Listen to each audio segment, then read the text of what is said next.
उदय सामंत हे शिवतीर्थवर दाखल झालेले आहेत। थोड्याच वेळात एकनाथ शिंदे, श्रीकांत शिंदे हे शिवतीर्थात येत आहेत आणि डिनर डिप्लोमसी या डिनर डिप्लोमसीच्या माध्यमातून राजकीय चर्चाही होणार आहे। अनेक कंगोरे आहेत या भेटीसाठी। याआधी TV9 ने सांगितलं होतं, TV9 मराठीनं हे सांगितलं होतं की ही जी भेट आहे उदय सामंत दुसऱ्यांदा शिवतीर्थवर येणं म्हणजे त्यांच्या शिवतीर्थवर होत असलेल्या वाऱ्या वाढणं यामागचा हेतू एकच होता की राज ठाकरे आणि एकनाथ शिंदे यांची भेट व्हावी। कारण अलीकडच्या काळात जी कटुता आली होती, विशेषतः विधानसभा निवडणुकीत जी कटुता आली होती, अमित ठाकरे यांच्या विरोधात सदा सरवणकर हे निवडणूक लढले होते, तिथे कोणताही कॉम्प्रोमाइज झाला नव्हता आणि अमित ठाकरे यांचा विधानसभा निवडणुकीत पराभव झाला आणि शिवसेना युबीटीचे उमेदवार महेश सावंत हे या दोन पक्षांच्या भांडणात जिंकून आले होते किंवा त्यांना त्याचा फायदा झाला होता।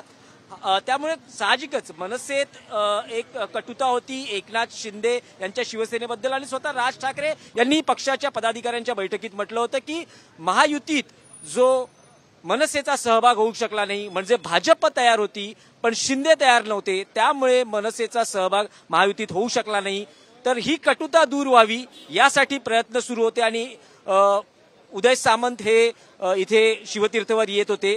तर हा एक कंगोरा आहे या भेटीचा। आणि दुसरं एक म्हटलं जाते महापालिका निवडणूक आहे। मुंबई महापालिकेच्या बाबतीत सगळेच जण अंदाज व्यक्त करतात की कशी समीकरणं असू शकतात आणि विधानसभा निवडणुकीत बघितलं तर मनसेच्या 8 उमेदवारांचा शिंदे शिवसेनेच्या 8 उमेदवारांना फटका बसला। त्यांचे शिंदे शिवसेनेचे जवळपास 8 उमेदवार हे मनसेच्या उमेदवारांमुळे पराभूत झाले। त्यामुळे आगामी महापालिका निवडणुकीत तसा काही फटका बसू नये यासाठी एक सावधता म्हणून युतीचा एक पर्याय असू शकतो। कारण आधीच भाजपनेही संकेत दिलेले आहेत। स्वतः मुख्यमंत्री देवेंद्र फडणवीस यांनी मुलाखतीतही म्हटलेलं आहे की लोकसभा विधानसभा निवडणुकीत जे होऊ शकलं नाही ते महापालिका निवडणुकीत होऊ शकतं। आमचे आणि राज ठाकरेंचे हिंदुत्वावर विचार जुळत आहेत, त्यामुळे त्यांचा सहभाग महायुतीत होऊ शकतो असं एक स्पेक्युलेशन त्यांनी केलेलं। त्यामुळे भाजप आणि शिंदे शिवसेनेच स्पर्धा आहे की राज ठाकरेंशी युती कोण अधिक जलद किंवा त्यांना अप्रोच कोण लवकर होतं तो एक विषय आहे। आणि तिसरा आहे की सध्या एकनाथ शिंदे हे थोडेसे नाराज आहेत महायुतीमध्ये।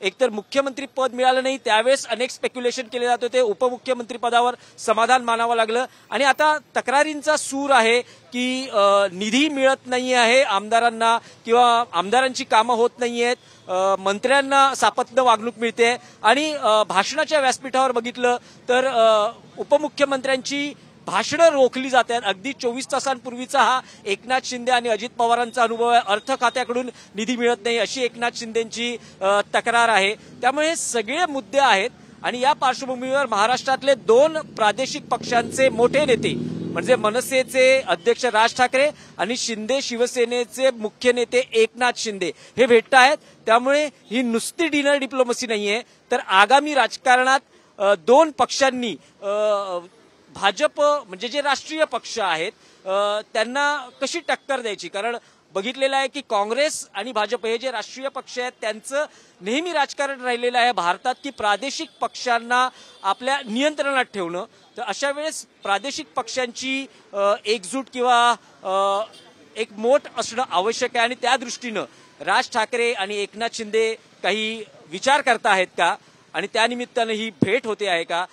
एकनाथ शिंदे यांनी शिवतीर्थवर येणं तसं नवं नाही, मुख्यमंत्री असताना ते 2दा आले होते। एकदा तर मनसेच्या दीपोत्सवाचं उद्घाटन एकनाथ शिंदे यांच्या हस्ते झालं होतं, ते मुख्यमंत्रीपदी होते, पण आता ते उपमुख्यमंत्री आहेत आणि आणखी अनेक मुद्दे आहेत एकनाथ शिंदे आणि राज ठाकरे यांच्या भेटीचे। तर थोड्याच वेळात एकनाथ शिंदे, श्रीकांत शिंदे हे शिवतीर्थवर दाखल होतील। त्याआधी दूत म्हणून कामगिरी पार पाडणारे उद्योगमंत्री उदय सामंत हे शिवतीर्थवर दाखल झालेले आहेत आणि थोड्याच वेळात या डिनर डिप्लोमसीला सुरुवात होईल।